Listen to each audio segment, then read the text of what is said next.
Hello everyone and welcome to today's video. Today I'm going to be talking about some important information, some key aspects in astrology. I wanted to do this video because I find that when I'm working with clients and also when I'm seeing things online and stuff like that, that there's a little bit of a misconception on what aspects to focus on when it comes to astrology, and also I just wanted to kind of put my opinion out there. Obviously when it comes to anything within the spiritual community, take what resonates, leave the rest. If you don't agree with this, that's completely fine, that's up to you. But this is how I work personally at this point in time. My practice is always evolving, ever changing, and I believe that a strong tarot reader, astrologer, whatever you call yourself, it should evolve. It should always be changing. So I want to put a caveat in here first to say that even though these are key placements and I might use the words important when talking about these things, I personally believe that the entire astrological chart is important. When interpreting things in astrology, you cannot focus just on one thing. You have to understand the entire chart, and there is so much that can go into it that can shift and change things and so on and so forth. This video is predominantly to help people in understanding if you are, for example, watching a video for a tarot reader who's doing it based on zodiac signs, or if you are listening to your astrological readings, or even reading a horoscope in the newspaper, though I don't believe that they are accurate at all, and very generic. So I really wanted to kind of just put something out there that would give people more of a well-rounded understanding of how to work with these energies, how to interpret these energies, and what to look for. Because when you're new to astrology, we tend to only focus on the sun sign or the star sign. For those of us who are very familiar with astrology, we can get too bogged down with looking at every single placement. And then it depends as well on who you're watching, because different readers are going to say different things. I'm sure you've all seen readers that say, welcome to my video, this is for sun sign, moon sign, rising sign, Venus sign, the full kit and caboodle. So essentially the important thing to know is, even though we have a birth chart that has particular energies and archetypes and placements, we actually are a representative of the entire zodiac wheel. So even if you don't have a sun sign in Taurus, Taurus energy is still going to play out in your life at some point and in some way, depending on where it sits in your personal birth chart. So you could watch any zodiac reading and essentially find some meanings that are going to resonate for you. And I personally feel like in the spiritual world, and the spiritual communities and the tarot communities and astrology communities in Western concepts, we focus so much on identifying with one particular aspect of our chart, or we push these messages in a particular way that says we must focus on particular components, that we kind of lose a little bit of the magic that can be found. So now that I've given you a little bit of a rundown, I will probably go off on a couple of tangents and stuff, just explaining certain things like that as we move forward to understand the significance. But these placements for me are from my personal experience and also from working with clients and using different forms of astrology. I have found to be some of the most potent with looking at when it comes to interpreting your chart from a daily perspective, or from getting something a little bit more esoteric in terms of messages. Now, again, another caveat here, as an astrologer, I don't put myself into a particular box. I would call myself a fluid astrologer. I use all different forms of astrology, Vedic, Western, different types of charts, whether it's draconic, the traditional birth charts, things like that. It depends on what it is that I'm working on. It depends on the client that I'm working with. It depends on a major amount of factors. Because I don't think one is right and one is wrong, and I think they all offer something. So it's really about understanding how these apply to you. So I think that's probably my first, I want to say, rule of looking at something. So for example, let's say you understand what your draconic chart is or your Vedic chart, because they are different forms of measurements and calculations. So something might sit in a different sign. If you know these aspects and you go into watching a reading or interpretation of some sort, or reading a horoscope, for example, if it's not resonating for you, check one of your other placements. Again, this kind of falls into the category of understanding that at the end, all astrological aspects are going to play out for us in our lives in some way, shape, or form. Now, I want to go into the key components that I would recommend if you are either new to astrology, a seasoned astrologer, and just looking at either interpreting things for yourself, or if you're watching other readers, what to focus on. Again, also understanding that the person who you're watching is going to have their own energy, but you apply what resonates for you at the end. So I want to start obviously with the sun sign. Now, the sun sign, or also known as the star sign, is the one that gets the most reference. If you know your history of astrology, the sun sign is actually a very modern interpretation of astrology. The ancients didn't use the sun sign. They actually used the rising sign as the predominant sign, and when I get to that, I'll explain why that's more important. So the sun sign itself actually became quite popular based on a particular writer for a newspaper who did an interpretation on a royal birth. Quite a long time ago. I think it was during the war, World War II, I believe. Don't quote me on that. I don't have my historical notes in front of me. And they put together a birth chart interpretation in the newspaper, and it got a lot of response. A lot of people really enjoyed it, and because obviously people were really feeling quite down in the dumps at that point in time, it was a great way to build up some morale, and they decided, how can I apply this to everyone on a generic level without interpreting their entire chart? How can I apply this to people so people can read it and get something from it? Hence the horoscope was born, the horoscope concept in newspapers and online and things like that, what we would see today. This is where the birth of that came from, because it was taking the sun sign, which is a collective energy, as we know, as part of the month, a 4-week period of when the sun is in a particular sign, and applying that as an overall interpretation for a reading so people can get a collective message.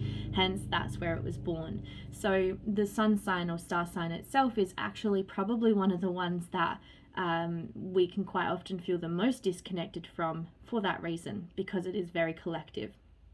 Now, it is important to understand what the sun sign represents in modern astrology. The sun itself represents our sense of spirit. It is our divine self.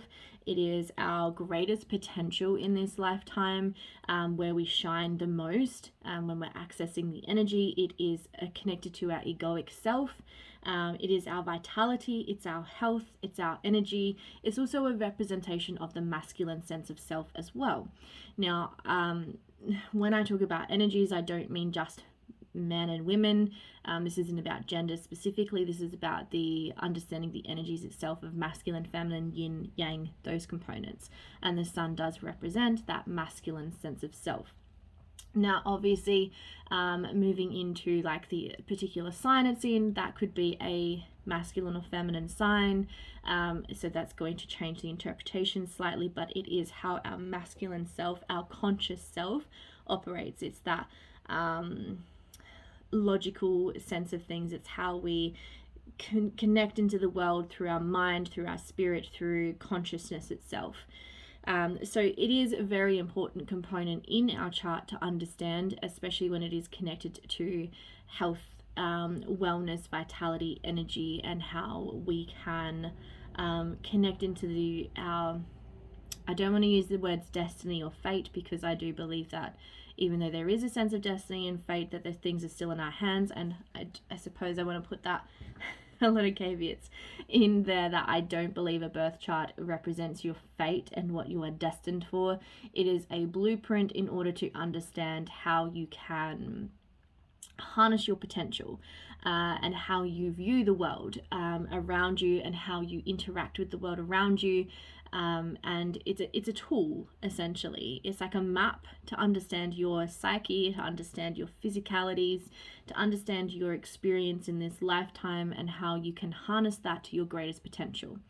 I come from an approach of working deeply with archetypal energies and psychological energies, and mythology when working with astrology. So my interpretations are going to be a little bit different to other astrologers. I don't work with predictive things per se. If that comes up, it comes up, but that's not how I see it's not where I see the greatest potential of astrology. So moving into the next one is the moon sign.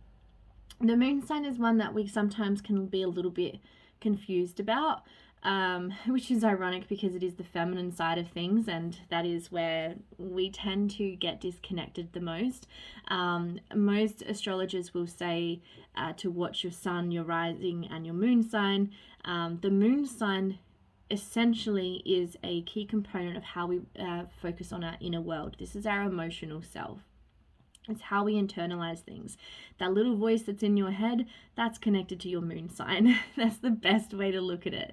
How you speak to yourself, how you internalize yourself, how you emotionally react to the world around you. It's connected to that inner soul. So even though the sun is our spirit, the soul of that is seen through the moon sign, how we internalize the world. Again, when you're looking from a psychological perspective, this is still projections that we have and how we emotionally project into the world around us. And again, it's also that feminine version of the self. So when you're looking at your moon sign, or doing interpretations with your moon sign, it's important to understand that that's not going to have a bigger impact in terms of how you're going to see the world around you, or what's going to happen around you, or things that are going to happen. It's how you're going to internalize it, how you're emotionally going to react to it, and how you're going to perhaps perceive the world around you as well, because we see through our emotions and feel through our emotions. So it's that watery depths of the inner subconscious and psychic version of the self. It is connected to intuition, psychic gifts as well, which I personally believe we all have. It's our empathy, it's our sympathy, anything that falls in those categories. This is how we feel the world around us. And then we move into the rising sign, or the ascendant sign. This is one that I will always say, if you've been watching my channel for a while now, I will always tell you this is your most important one to see from a daily perspective. So if you're looking at interpretations in a chart, on the new moons and full moons and astrological seasons, and even tarot readings and things like that, when you look at your rising or ascending sign, it's the most potent one. It is important to know that the only way you can get this very accurately in your birth chart is if you know your time of birth. If you don't know your time of birth, the rule of thumb is astrologers will tend to just do a 12 p.m. or noon time, but the rising sign changes every 2 hours, so you're not going to have an accurate understanding of which one your rising sign is. But this is the most potent. So the rising sign, or the ascendant, represents on the horizon of the earth at that point in time what zodiac sign was at that point in the horizon. So it's the energy that's literally rising in your life. It's representative of our first impressions, so how people see us, how they perceive us. It's the mask we wear in our daily life. It's the, I suppose you could say, the skin of the human embodiment. The way we communicate with the world, the way we interact in our daily lives.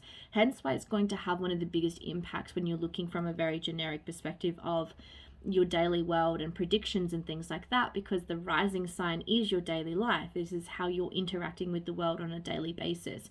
It can be connected to the ego as well and how we sort of react to things, but the most important thing is that first impression, that in the daily connection that you have.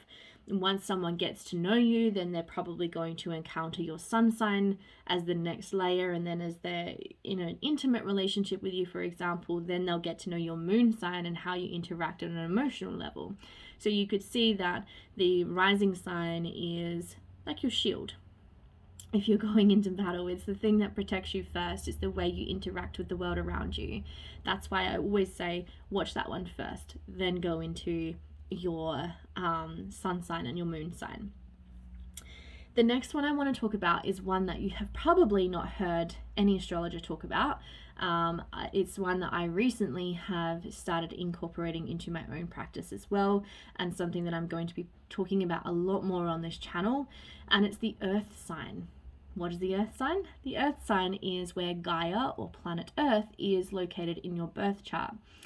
I personally don't know which programs, I'm not sure, I haven't tested all the different programs out there, especially the free ones that can locate Earth in your birth chart, but thankfully it is very easy to figure out where your Earth sign is in your chart, because the Earth sign is always at 180 degrees from your sun sign, which in less technical terms means it's the opposite sign to your sun sign. So for example, I'm a sun sign Scorpio. My opposite sign of the Scorpio axis, or the opposite to my sun, is Taurus. So my earth chart, or my earth sign, is in Taurus. Now, why is this important? If you're in my Patreon community, you would have seen the video by now of me talking about earth in the birth chart and why this is so important. I'm not going to go into too much detail here, but basically, when you're looking at a birth chart and how we add everything in these days, we add so much stuff that we have found in the cosmos as ways of how we interact with things. In the grand scheme of things, Earth is still a planet floating within the universe, and it is still a part of our physical existence. So it's important to add Earth into the chart, and Earth represents our way of manifesting in the world. It is our physicality. It is the polar opposite to our sun sign, so it's how we manifest our spirit. It's how we connect into our spiritual self. This is our physical experience. It's our human experience on Earth, how we interpret the world around us, and it's also how we manifest our entire birth chart and how we interact with the world around us through our entire birth chart. It's also how we can manifest and reach our physical potential that we have within that sun sign, or the star sign that we have. So this is one of the, to me, I feel like is one of the most important signs to start working with in your chart, because again, in connection with that rising sign, this is how you're going to be seeing the world around you on a daily basis. It's how you're going to be interacting with the world within your physical sense of self, within your physical body, your human experience. It's also how we connect into the collective energy. You could see it as the macrocosm, or nature, or the planet itself, the cosmos itself. It is the manifested world around us. So it is a new one, it is an interesting one, and I would love to hear your experience moving forward on how you actually work with your earth sign. One of these ways I started testing this out myself was when I was watching other people do readings. I started watching my earth sign. I'd watch my sun sign and my earth sign to get an interpretation of understanding how these energies were playing out, and it was very accurate.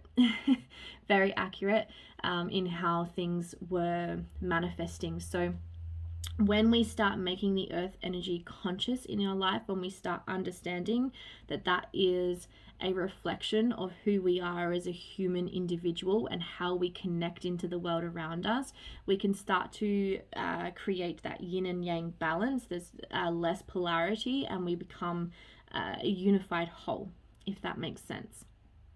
So again, if you are interested in diving deeper into that, in my Patreon community, I have done a video that goes deeper into that. We go deep into all the planets and zodiac signs, astrological aspects as well. I go deep into understanding how they manifest in our psychological sense of self and the world around us. and different ways of interpreting them in the charts.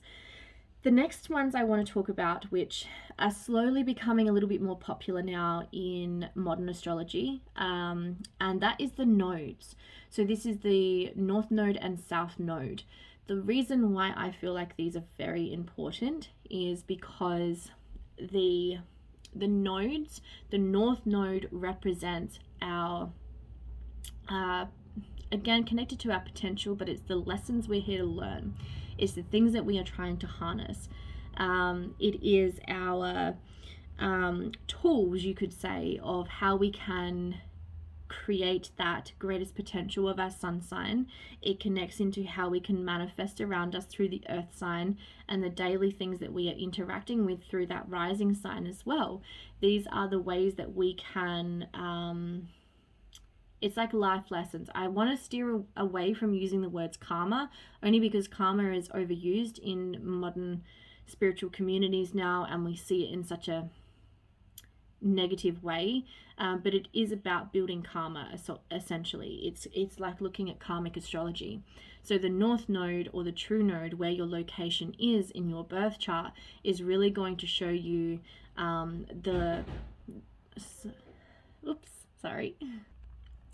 Sorry about that. I had a delivery at the door.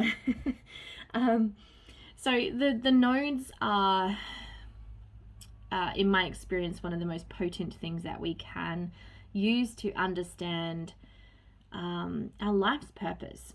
Again, it does interact with other components in the chart. It has a strong connection into Saturn in our birth chart as well, and other placements. But in general, working with or watching something to do with your node, your North Node location, especially if you're watching just generic things and looking at, predictive astrologies, what's coming next, things like that. The North Node is going to show you perhaps where there's going to be some challenges, perhaps where there's going to be some expansion, those kind of concepts, because it's the tools and the energy that you are working towards harnessing in this lifetime. On the flip side, the South Node, which you can always find your South Node based on when most charts will always put a North Node in the birth chart. Your South Node is similar to that Sun and Earth energy. The South Node is always the sign that's opposite to your North Node. So pretty simple to figure out which one your South Node is. The South Node, as we know with the North Node, that is the futuristic energies, what we are working towards. The South Node is obviously things that we have already harnessed. I would say that watching these things, if you're looking from watching readings, for example, or daily interpretations, the South Node would be a better way to look at perhaps your challenges or the shadow components of yourself, or where you're struggling, especially if you are struggling to overcome something. The South Node energy would be a really good one to check out and watch from that perspective, and link into the emotional moon sign energies as well, of how you're internalizing things. The reason being is the South Node, some people can look at this as past life energy, what you experienced in your past life, but it really does represent the things that we have already become masters at, essentially. It's the things that we have already experienced and understand, and because we've experienced them and understood them, we can fall that into that energy. It's like a comfort zone. It's like the security blanket, because we know it, we understand it, it's the status quo, so we will fall back into that South Node energy. There is an aspect of hidden talents there. There's other components in the birth chart that can show you hidden talents and things that you are connected to, but the South Node can show where you have a lot of hidden talents already, or things that you can utilize to assist in achieving your true node or North Node energies as well in the birth chart. So the nodes, I do feel like, are underused in astrology, and should be referenced more. Now I was only going to leave it at those ones, but when I started filming this, I realized there was another component that I wanted to briefly mention. Again, this is similar to what I said with the earth sign. This is a newer one that I've started discovering and working with a little bit more. It's not new to astrology. It's something that has been used since ancient times.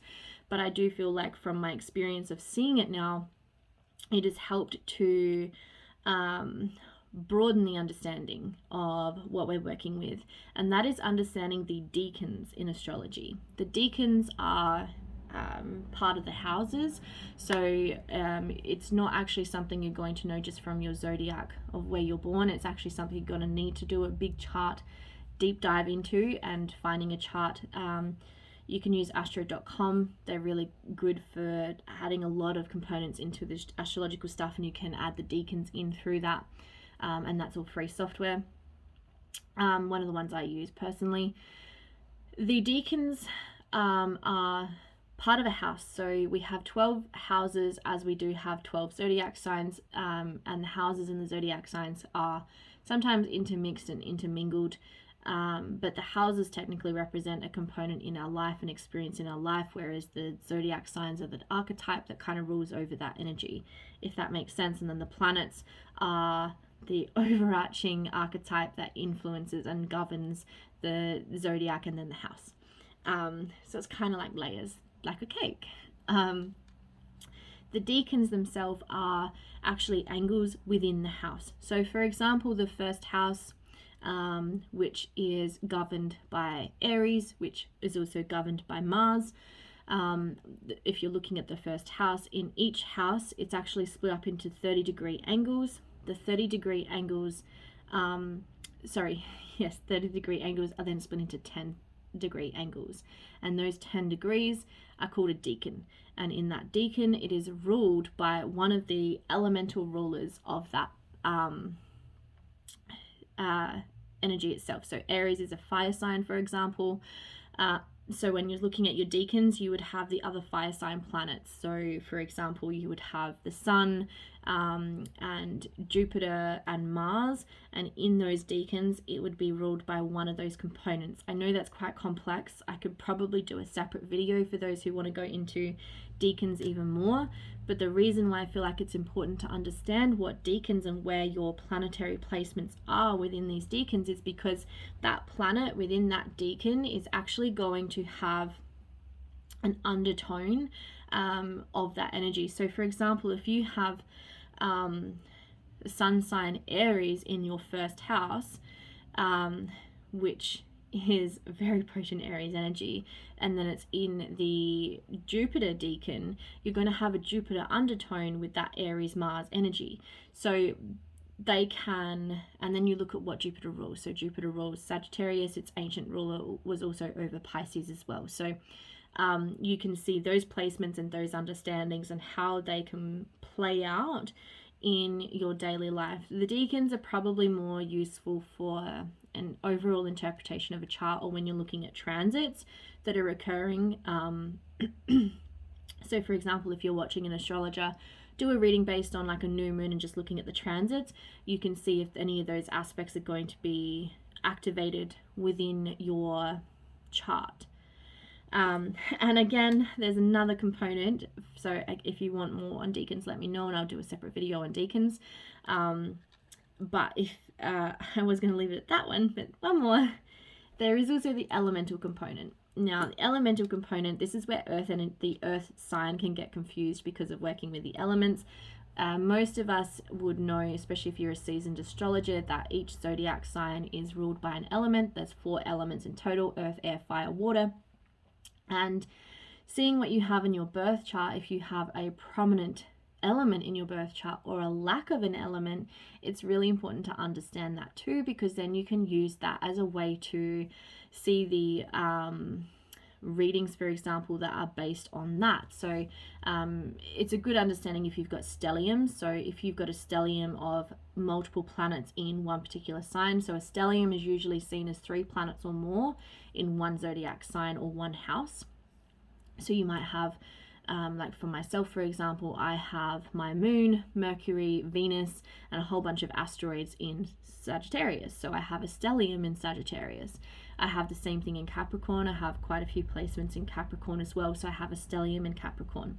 So there is the side note with stelliums is that 2 is going to be important. So even if your sun sign, moon sign, or rising sign isn't in a planet, but if you've got isn't in one of your let's say you just Leo as an example, if you don't have anything in Leo, but then all of a sudden you've got Uranus, Jupiter, Neptune, and Pluto all in Leo, you have a stellium in Leo, so Leo energy is still going to be a heavy influence of your overall life experience, if that makes sense. I hope that makes sense. I'm kind of gone off on my tangents here. It's because I'm not sticking to my notes anymore. But then when you're looking at your elemental component, if you have heavy fire energy in your chart, or heavy water energy, then you might look at all 3 water signs when watching an interpretation. Or if you're feeling like you're overwhelmed with emotions, you might watch the opposite to that.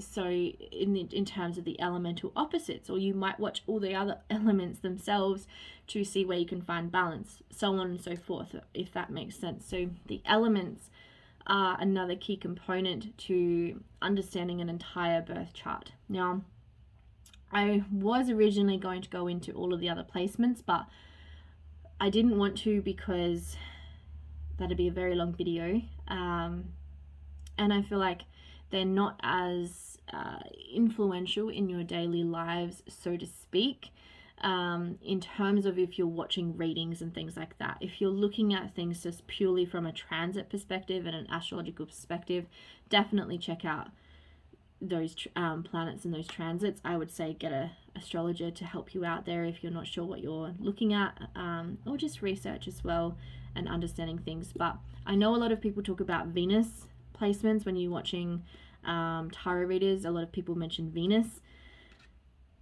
I would strongly say that it's not just about relationships, but I know that Venus is talked about because of relationships, but I'm not going to go into that.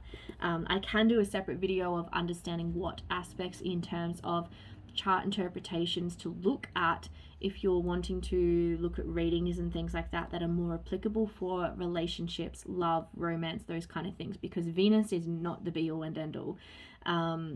She's definitely not the most potent energy when looking at relationships in general. So my opinion, I know some people might crucify me for that, but that's okay. So I'm going to leave it at that. I know I went off on my little tangent a little bit towards the end, but let me know if you guys would be interested in seeing more overviews of these kind of energies and understanding these energies. I probably won't go into videos talking about, you know, what does it mean in this sign and things like that, just because it is very much in personal interpretation. I think they're great guidelines, but again, it plays into so much bigger factors in the chart. It's more about understanding what the archetype of that actual energy is, so you can interpret it in your own chart. If you are interested in diving deeper into things, check out my Patreon community, because we do every month we go deep into either an astrological aspect or a tarot aspect, and how these all play out in our daily life, and how we can work with them from a deeper perspective, not just in a mundane predicting you know, if you're going to have a breakup or not kind of energy, or if you're going to make lots of money or not. So thank you for being here, and I will catch everyone in the next video. Bye.